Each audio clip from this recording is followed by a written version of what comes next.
Hey guys, so if you were at house church yesterday, you heard then. If not, you're hearing it now.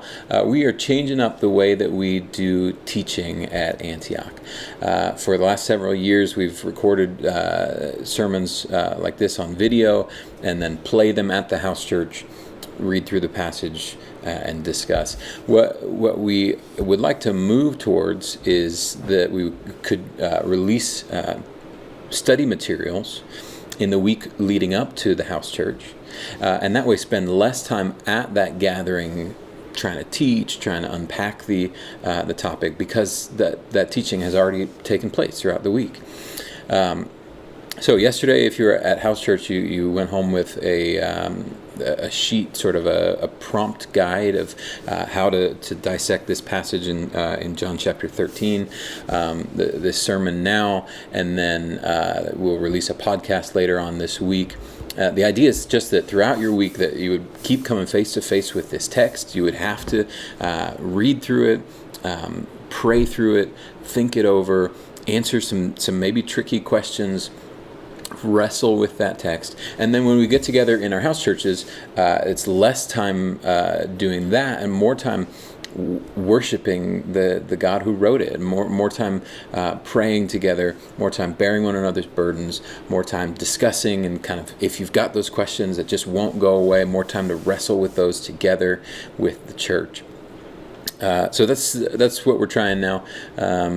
The passage this week is John chapter 13, verse 18 through 38. It's the second half of John chapter 13.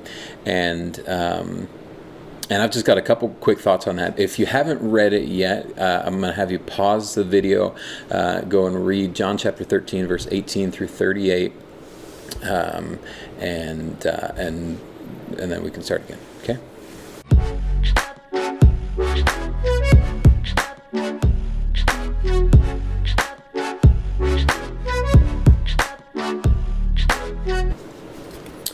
Okay, so this is what we talked about last week, is that this is a short section in a very long segment of the Gospel of John. John is going to spend 5 whole chapters talking, describing this conversation that starts in John chapter 13. It's the Last Supper. It's Jesus with his disciples. It's one conversation. It takes him 5 chapters to describe.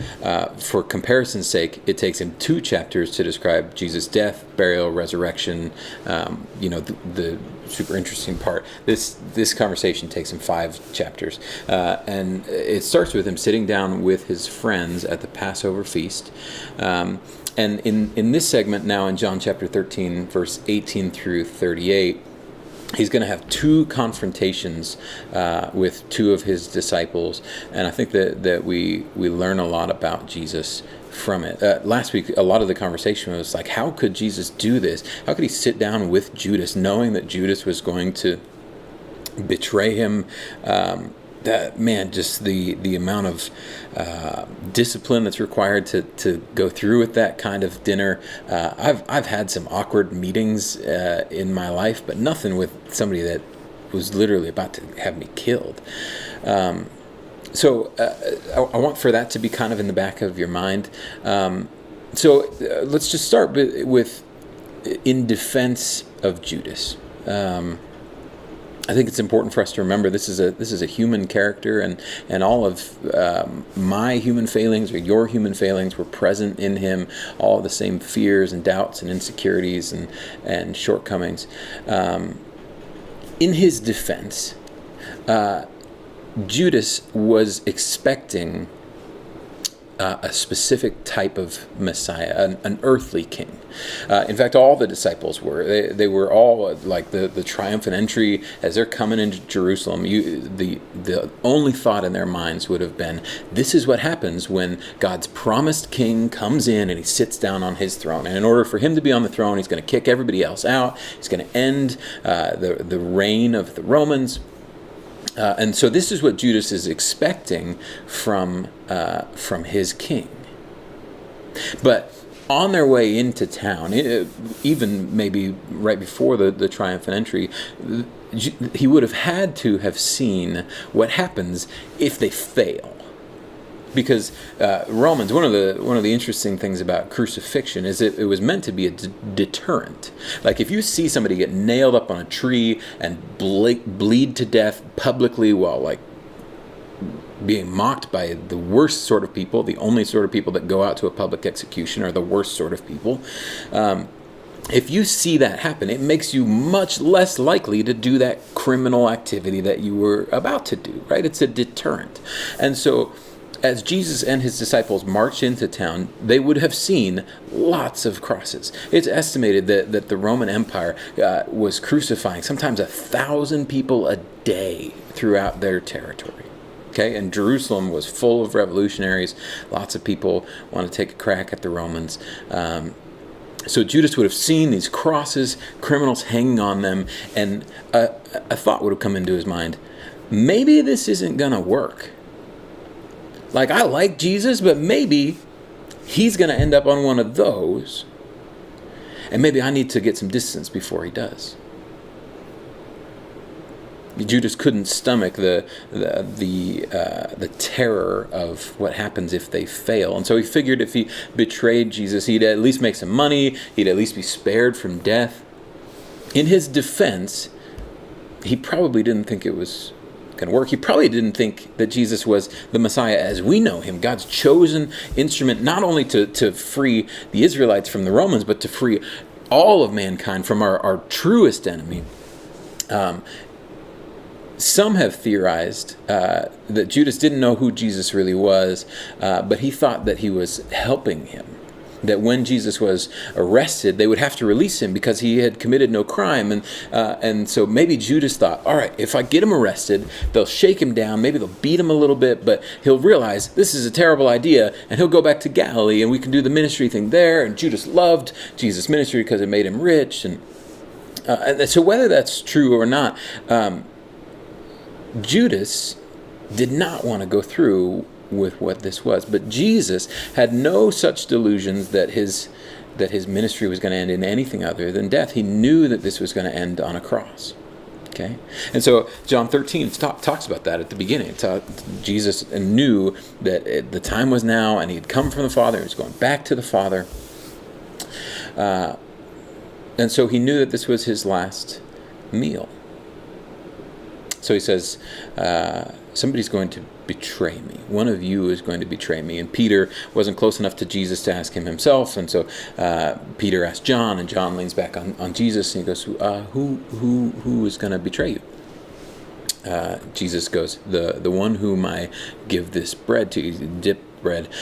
This is an interesting cultural thing. When you were hosting a Passover feast, they had a stew that was called the Paschal stew, and it was common to begin the meal was to take some bread and dip it in the stew and then give it to your guest of honor. And so what Jesus is doing here is he has selected as the guest of honor the one who's about to get him killed. Jesus demonstrates here the supreme love of an innocent man who still loves the one who got him killed. The one who got him killed became the guest of honor. If you ever wonder if Jesus has forgiveness for you after all that you've done, after all the mistakes that you've made, remember that Jesus knew that Judas was going to betray him, and he still made him a guest of honor at his last meal. And he says, what you're about to do quickly. And so Judas walks out, and John makes a point of saying he walks out into the darkness. And I don't know, I know that's a physical description, but it's also true spiritually that Jesus is the light of the world, and those who believe in him bask in his light and walk in his light and remain in his light. And then you've got Judas, who rejected Jesus and who throws in his lot with the powers of darkness, and he departs into the darkness, and he is swallowed up by it. And our choice is just as clear. Remain with Jesus and walk in the light, or go into outer darkness. And so now that the betrayer has left, All that's left are the true disciples. And so Jesus starts to teach his true disciples. He says, now's the time to be glorified. If God is glorified in him, God will glorify the Son in himself and glorify him at once. The cross is not a place of glory for most people. For those thousands a day that the Romans were executing, the cross is not glorious. But Jesus goes, this is my moment of glory. My children, I will be with you only a little longer. You will look for me, and just as I told the Jews, so I tell you now, where I am going, you cannot come. A new command I give you, love one another as I have loved you, so you must love one another. By this all men will know that you are my disciples, if you love one another. So he says, a new command I give you. And then he gives them a super old command. Leviticus 19:18, love your neighbor as yourself. This is built right into their rabbinical code. The rabbis would teach this probably weekly at the synagogue. Love your neighbor as yourself. Love your neighbor as yourself. Love your neighbor as yourself. And Jesus goes, a new command I give you, love one another. And they go, that's not a new command, Jesus. And then he continues, he says, love one another as I have loved you. That's how you love one another. The new part is, as I have loved you, as the Messiah has loved his disciples, as the sacrificial lamb has loved those that he's sacrificing for. What does that look like? What does that mean?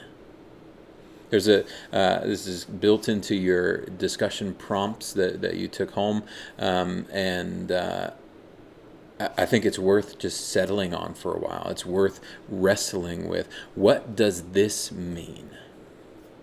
To love somebody as Jesus has loved me. He continues with a promise. He says, by this all men will know that you are my disciples if you love one another. But what does it look like to love like Jesus has loved us? Well, I want to point out two things that I think form the foundation of that kind of love. Number one is that it's sacrificial love. In the same way that Jesus sacrificed for us by going to the cross in my place, that he stood in the seat of sinners so that I wouldn't have to sit there anymore. His love is sacrificial. He sacrificed for me. And the best way that we understand sacrifice is in families, right? You know that if your sister needed something, you would drop everything to go and help, right? If it's a small thing, if it's a big thing, if it's a fun thing or a scary thing, you would drop what you're doing to go and help.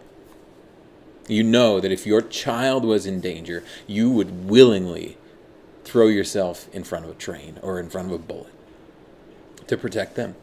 And your only regret would be that you couldn't do it more because you sacrificed to protect your child. You know that if your best friend needed something, that you would be there. And I think that this is the beginning of starting to understand what it means to love somebody like Christ loved. It's to sacrifice, to go, what I want is less important. What you want is what I'm going to make important right now. And I believe that if we started to do that the world would notice. If I started to go, your problems are now my problems, and I'm going to be there with you. We're going to work this out together. That would mean something. That would set off alarm bells for a non-believer. Like, what is this? They would know that you're Christians by your love. The second thing that I would point out is that the love of Christ is life-giving. It gives life and not death, right? It frees us from bondage. And I think that Christians have struggled historically to love people freely. Okay, what I mean by that is that the result of our love is not more restrictions, more like rules for people to follow. If my version of loving my neighbor just leaves them with more hoops to jump through, then I haven't loved them very well. That's not to say that there is no such thing as sin or that we don't take that seriously, but love as the Father has loved us, as Jesus has loved us, is life-giving. Simon Peter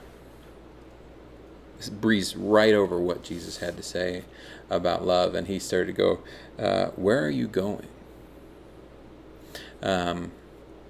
We talked about Simon Peter yesterday in house church. He had no middle gear. Like, this dude is either all the way out. The earlier part of the chapter, he's like, no, you can't wash me. You can't do that. Don't touch me. Or when Jesus corrects him, he goes, bring it all on. So he goes from 0 to 100. There is no in between for Simon Peter. And he goes, where are you going? And Jesus heads him off. He's like, where I'm going, you can't come. Don't start with me. You can't come. And Peter's like, why can't I come with you? Listen, I'll lay my life down for you. And Jesus said something that would have broken Peter's heart. He says, really? Because tonight you're going to deny me 3 times.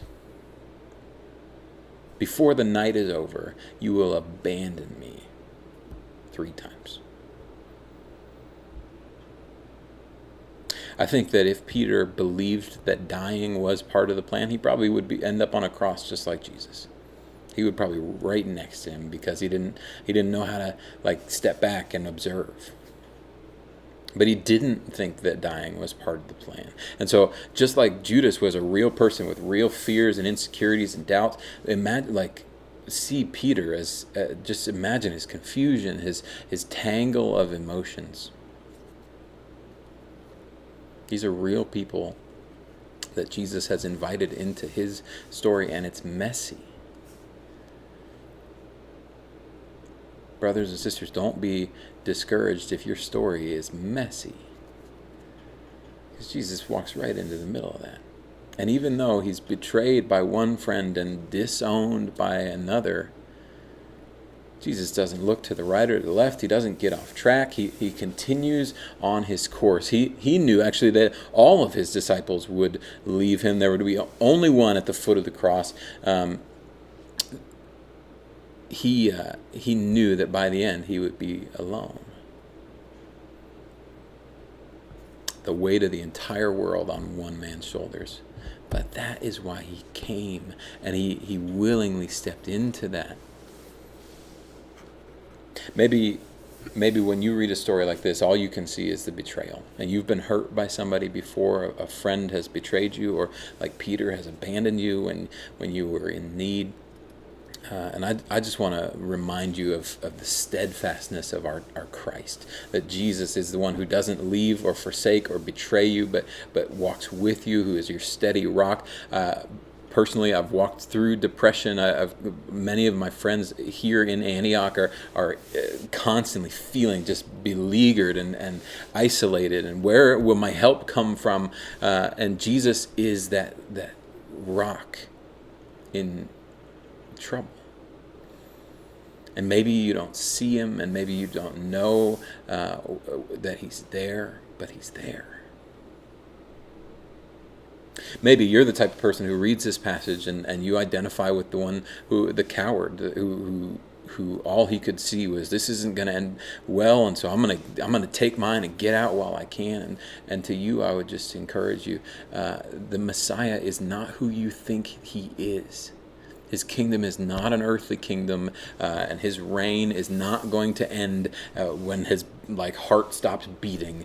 He is an eternal king. He's established a kingdom that's bigger than anything and will exist into eternity. And so what you're expecting is not what's going to happen. And so keep your eyes on Christ. And as much as these outside pressures might try to tear you away from him, keep your eyes on Christ.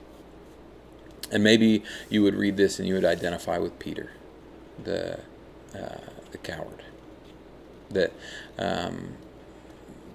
when times get hard, what you do is you shift and you deflect.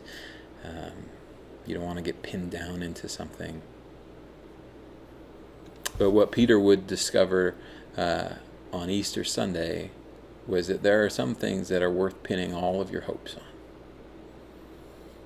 Jesus, our Redeemer, our man on the inside, is making all things new, and he's invited us into that.